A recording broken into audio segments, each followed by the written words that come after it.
Oh no, that's too bad. That's all right. I will upload this to YouTube, and YouTube will figure it out. That's what YouTube does. Okay, so as I was saying, it's always going to follow the same flow. We're going to start with vocabulary, and then our objectives, and then the explanation of the material. That's the whole meat of the lesson. A couple of examples, and then your next steps. I warn you, you're going to get the sense that it's best to just look at the vocabulary slide and be done, because as long as you know the vocabulary, you know everything. Is not the case, because I don't put every single vocabulary term in there, even though it looks like I do sometimes. So following that flow, here we go. First objective, we will understand what linear regression is and why we use it. We'll improve our graph reading skills, and we'll use the regression function built into a TI-84 calculator. Hopefully you have your calculators with you. If you don't have your calculators with you, I have a couple. If you don't have a TI-84 calculator, I'm so sorry. You're going to have to consult YouTube.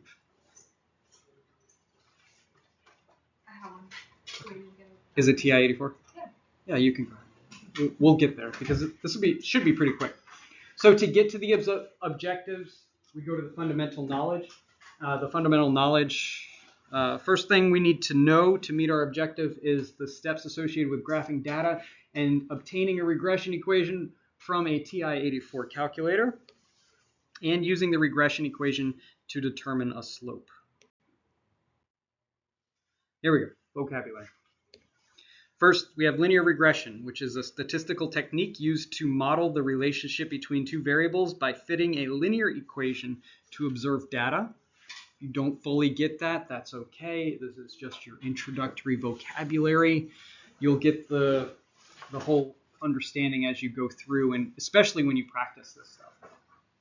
Dependent variable, the variable being predicted or explained in a regression analysis. Variable typically plotted on the y-axis. Then we have our independent variable, which is the variable being changed so it may be used to predict or explain the values of the dependent variable, typically plotted on the x-axis. Our slope, which is our coefficient that represents the rate of change for the dependent variable with respect to the independent variable.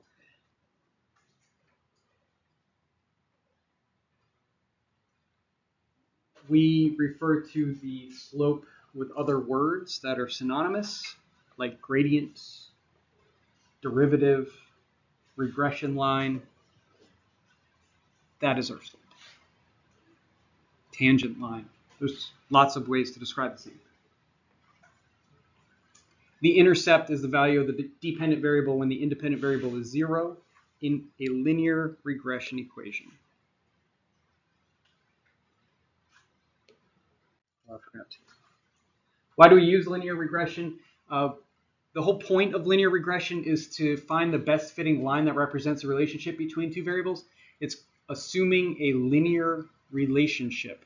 So this is linear regression. Linear regression only works with straight lines.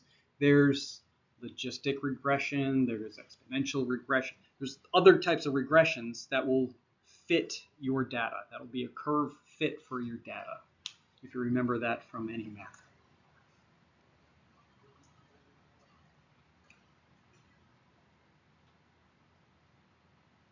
In a linear relationship, changes in the independent variable lead to proportional changes in the dependent variable.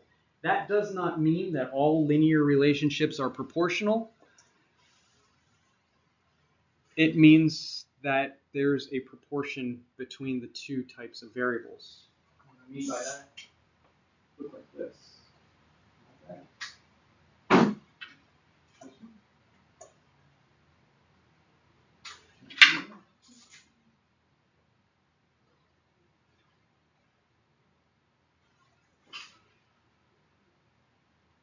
That's a linear graph,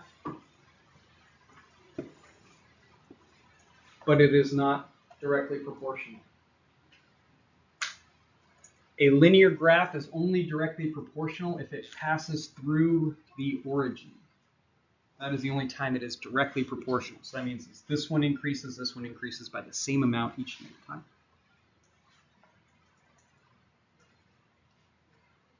The equation for simple linear regression model is y equals mx plus b, where y represents the dependent variable, x represents the independent variable, b represents the intercept, and m represents the slope. The goal of regression is to adjust the values of the model's parameters to find the line or curve that comes closest to your data. Oh, whoops. Oh, yes, this. So we have our y-axis and we have our x-axis. If you confuse yourself, where does the dependent variable and independent variable go? Just remember that y-axis easily converts into a d for dependent variable, and the x-axis easily converts into an I for independent variable.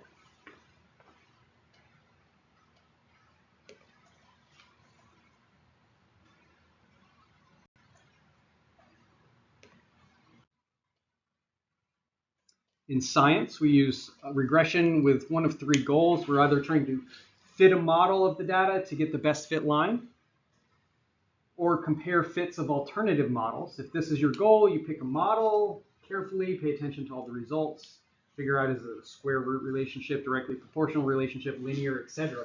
So if we have the same graph here and our data points look like this, well, if we draw a straight line here, that doesn't really represent our data. And obviously, the more data points we have, the more obvious our relationship becomes. So instead, this should be exponential. The whole point of this is to obtain best fit values for the parameters. Okay, we did the relationship between the variables. To fit a smooth curve in order to interpolate values from the curve, or perhaps draw a graph with a smooth curve. If this is your goal, you can assess it purely by looking at the graph of data and curve. No need to learn much theory there. That's what I just did. I just said, okay, that kind of curves, so my line's going to curve. And then finally, we use it to make predictions, which in physics classes is our big payoff, is to make predictions. On your TI-84, first thing you want to do is input data for your independent variable and your dependent variable. We do this in the list. To get there, if you're unfamiliar, let me know.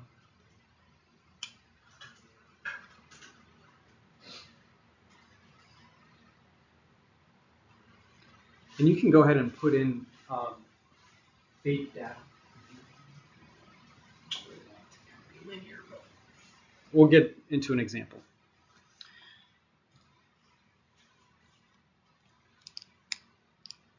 Just put in 5 numbers for your fake data. Yes.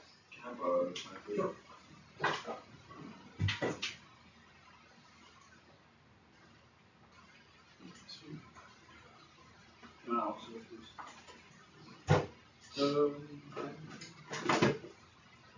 Before.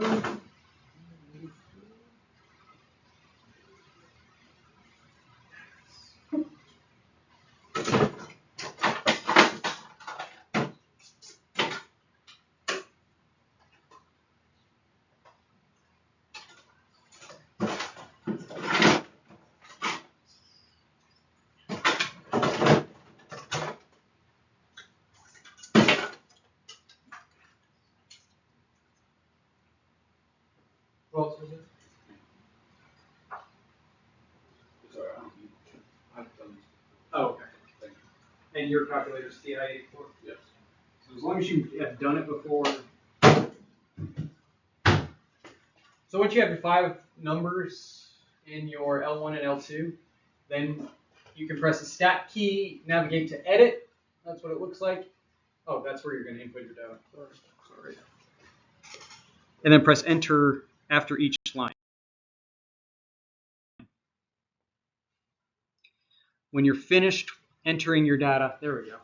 We're going to press stat and navigate to calc.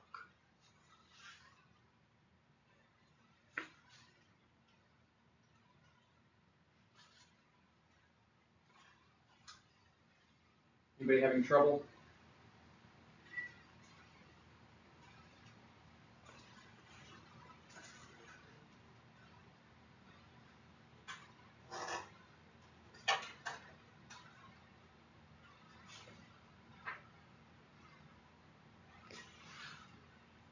After we get to the calc, we're going to go down to lin-reg or something like that, depending on the exact model of your calculator.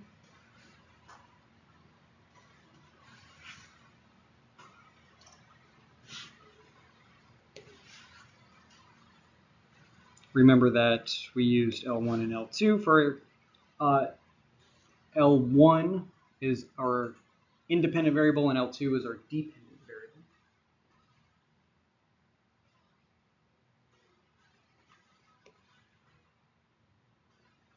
And then calculate the regression equation. Calculator gives you the values of the slope, the intercept, along with other statistics that are your correlation numbers.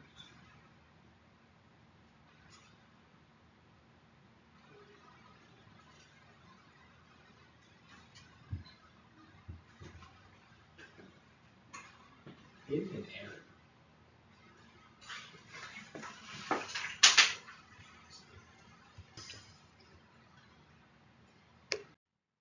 Let's do some practice. Temperature and ice cream sales. There was an updated version of this. So we'll think about an example to understand how linear regression works. Let's say we have temperatures on daily temperatures in degrees Celsius and ice cream sales in units. By performing linear regression, we want to predict ice cream sales based on temperature. So here's your temperature, and here's your ice cream sales. Independent, dependent, L1, L2.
Oh, no. Oh,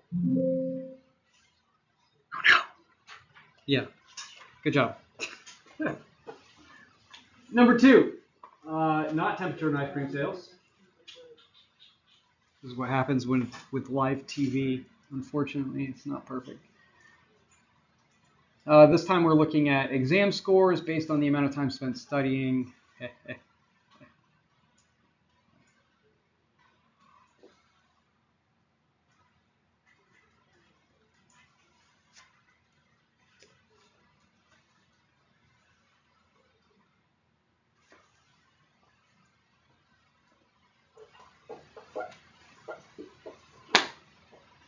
Yeah.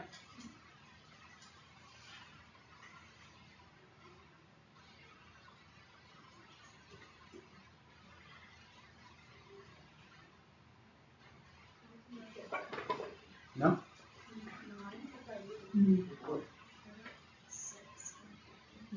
Yeah, that's what I got.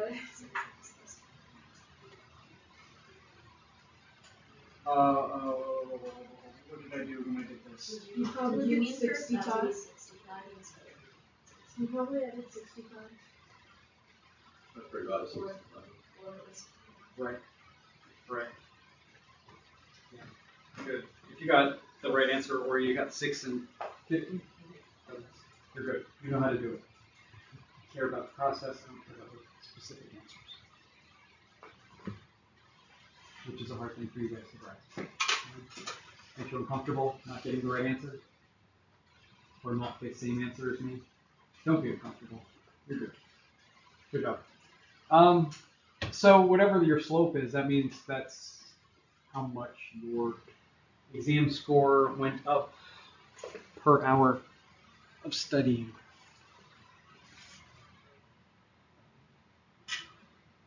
I remember doing this.